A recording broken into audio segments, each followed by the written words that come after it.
మన గురుకుల పాఠశాలలో ప్రభుత్వ పాఠశాలల్లో చదువుకునే పిల్లలకు సన్నబియ్యంతో కడుపు నిండా అన్నం పెట్టిండు.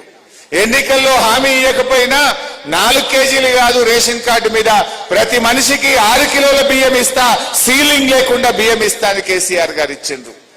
ఎన్నికల్లో చెప్పినవి చేసిండ్రు, చెప్పని హామీలు కూడా ప్రజలకు ఏం కావాలో మన కేసీఆర్ గారు మనకు చేసి ఇచ్చిండ్రు. అయితే ప్రజలు కేసీఆర్ బాగా చేసిండు, కానీ రేవంత్ రెడ్డి 15,000 ఇస్తా అంటుండు కదా, రైతు బంధు 4,000 పెన్షన్ ఇస్తా అంటుండు కదా, అక్కా చెల్లెళ్లకు మహాలక్ష్మి కింద 2,500 ఇస్తా అంటుండు కదా అని ఒక ఆశ పెట్టిండు మనకు. కృతజ్ఞతకు ఆశకు మధ్య పోటీ జరిగితే ఎప్పుడైనా ఆశే గెలుస్తుంది కదా, మనుషులం కదా, ఆశ గెలుస్తుంది. కానీ ఇప్పుడు నిజస్వరూపం బయటపడ్డది. రేవంత్ రెడ్డి మనల్ని మోసం చేసిండు. రేవంత్ రెడ్డి మాటలకు మాత్రమే పరిమితమైంది తప్ప ఆయన చెయ్యడు. అరే మనం కేసీఆర్ గారిని అనవసరంగా పోడగొట్టుకున్నామనేటువంటి విషయం ఇప్పుడు ప్రజలకు అర్థమైతా ఉంది.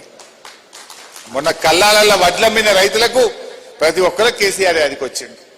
ఎరువు బస్తాల కోసం లైన్లలో నిలబడ్డ ప్రతి రైతన్నకు అరే నాడు కేసీఆర్ ఉండగా ఈ ఎరువు బస్తాల గోసలేదు అని గుర్తొస్తా ఉంది.